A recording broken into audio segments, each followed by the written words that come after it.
Tiniyak naman ng Department of Energy na may sapat na supply ng langis sa bansa.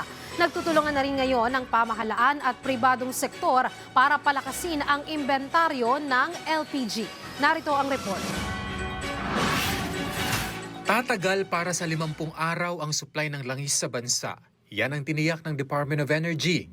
Bagaman nababawasan dahil sa konsumo ng publiko, napapalitan naman nila ito dahil sa pagdating ng mga bagong stocks. Katunayan, 165 million liters ng langis ang na-acquire ng Philippine National Oil Corporation at paparating na sa bansa mula Malaysia, Singapore, India at Oman.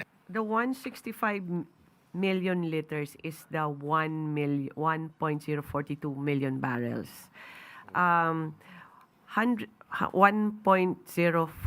barrels. 149 barrels arrived last week, and we're expecting another 300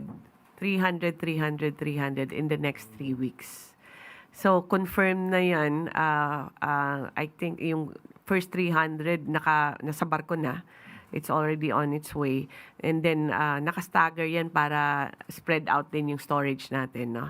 So it's expected the entire 165 million liters for this month of April. Dahil dito, hindi ikinukonsidera ng pamahalaan ang pagrarasyon ng produktong petrolyo, pero mahigpit na binabantayan ang hoarding para sa patas na konsumo ng publiko. We've never discussed it. We haven't considered it. What we have issued as a directive from DOE is no hoarding. Kaya ang directive doon is that kung ano yung kailangan mo sa tangke, kung gusto mo mag-full tank, hanggang full tank. Hindi pwede na may full tank ka na, may container ka pa. That's what we are avoiding para hindi po maubusan din yung mga ibang drivers or ibang kotse.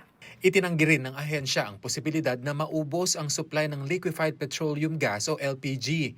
Lalo't nakahanap na ng panibagong sources matapos magkaproblema ang local supplier dahil sa krisis sa Middle East.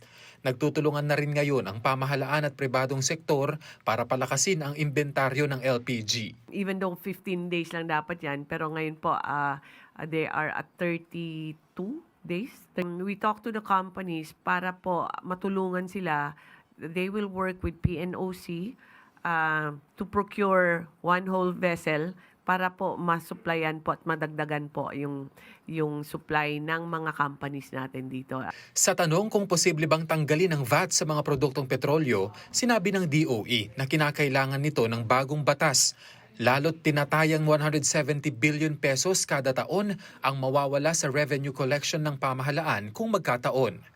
The VAT is imposed under the Revenue Code, which was under Congress. It's a legislation.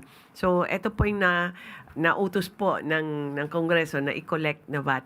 So this was imposition by legislation, and it's an imposition that can only be removed through legislation also. Kailangan talaga amendment of the NIRC also. Kenneth Pasyente para sa Pambansang TV sa Bagong Pilipinas.